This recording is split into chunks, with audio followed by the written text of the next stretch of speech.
Dans l'épisode précédent, autour d'une table, Madame Zartok organise une séance de spiritisme.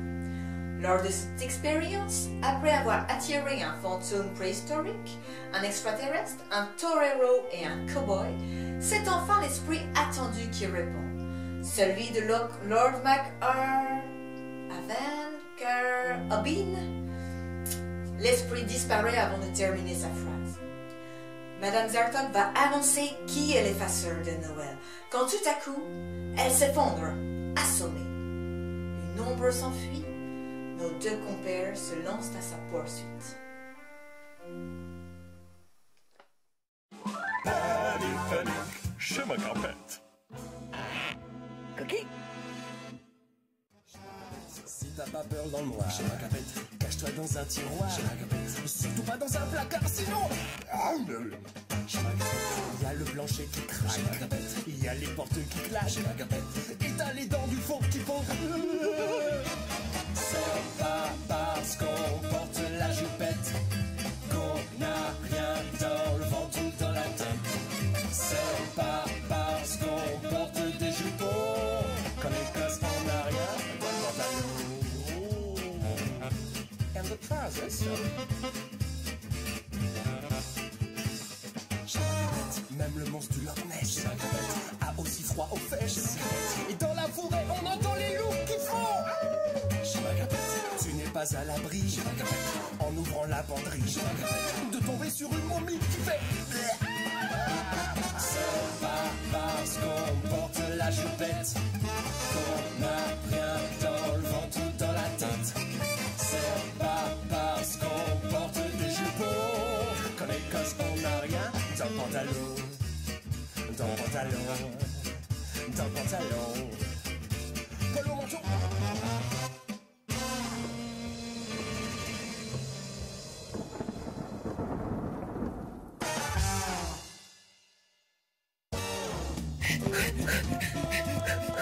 Allez, par ici, Saint-Clair. L'effaceur de Noël s'est enfui par la véranda. Arrêtez! Au nom de la loi! Il se dirige vers la chambre de bonne. Tout en haut. Allez. Je le vois, sur le toit. Le toit? Oh non! Oh non, pas le toit! Regardez, il a déjà atteint le chemin de ronde du château. Venez, Saint-Clair. Oh non! Oh! Oh, que c'est haut! Saint-Clair, vite! Il redescend par la gouttière. Une minute, Lady Poddington. Mais dépêchez-vous, Saint-Clair. Il a atteint le balcon du petit salon. Je fais ce que je peux, Lady Poddington. Ah, vous voilà enfin, Saint-Clair. L'effaceur est coincé. Il s'est réfugié dans la crypte. Une crypte? Celle qui se trouve sous la chapelle du château? Exactement. Venez, nous allons le capturer. J'ouvre la porte et vous lui passez les menottes. Excellent plan, Lady Poddington. Sauf que je n'ai pas de menottes. Pas de menottes? Mais alors, comment allons-nous l'arrêter? À main nue. À toi, vous ouvrez la porte et je bondis. Alors, 1, 2, 3. Saint-Clair, vous vous êtes fait mal? Oh, c'est la fin. Je saigne. Mais non, oh là là. Vous vous êtes juste écorché le genou. Je vais mourir. Voilà. Un petit bisou. Ça va mieux, hein? Oh, Lady Poddington, vous m'avez sauvé la vie. Ah ah! Prends garde, l'effaceur. Nous sommes là. Mais où est-il? Bah, il n'y a personne. La crypte est vide. Evans, c'était un piège. Saint-Clair, nous voilà enfermés. Darned! Oh, qu'allons-nous devenir? Personne ne sait où nous sommes. Si. Qui? Ben nous. Ah, ça me rassure de le savoir. Oh, j'allais oublier. Regardez, Lady Poddington. Ce sont des plans que j'ai volés dans le laboratoire de Lord McHarpet. Qu'en pensez-vous? C'est une machine. Attendez. Cette machine projette une sorte de rayon. Un rayon? Comment voyez-vous ça? Eh bien, c'est très simple. Sur ce schéma, on voit bien que la lumière est condensée vers ce filtre au moyen d'un diamant qui traverse cette paroi. Un instant, vous avez bien dit un diamant? Oui, un diamant. Bon sang, je comprends tout. Vous voulez dire... Hélas, ce n'est pas pour Oui? vos yeux merveilleux, Oui? votre bouche si douce, Oui. que Lord McCarpet vous a convié au réveillon, mais bien pour vous voler le Jana Purnawa. Et voyons pourquoi. Parce que c'est la seule pièce manquante de sa monstrueuse machine à effacer Noël. Lord McCarpet? Et l'effaceur de Noël. Vous venez de me donner la preuve définitive. Alors Noël va disparaître à jamais? Et nous aussi, si nous ne sortons pas immédiatement de cette crypte. Vous n'avez pas un gadget? Saint-Clair, une foreuse de poche, un missile dans un stylo, un sandwich explosif, je ne sais pas, ou quelque chose. Juste mon cerveau. Alors, nous sommes vraiment perdus.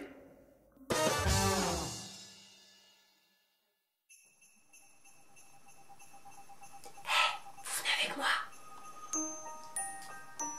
Rita et Machin sont en train de préparer Noël. Le Noël de Rita et Machin. Une histoire écrite par Jean-Philippe Arouvigno et illustrée par Olivier Talec, chez Gallimard Jeunesse.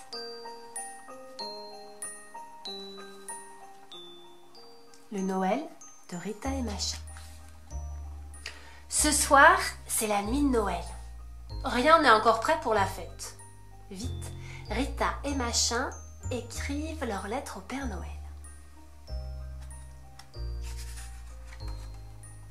Machin n'a pas beaucoup d'idées.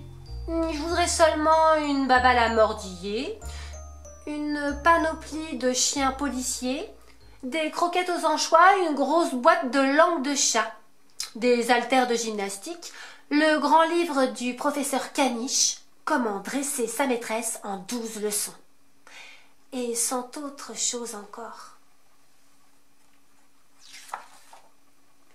Hé, Machin, gronde Rita. C'est pas comme ça qu'on décore un sapin, il faut des boules, des guirlandes et un petit bout de chien bien élevé. Aide-moi ou ça va barder.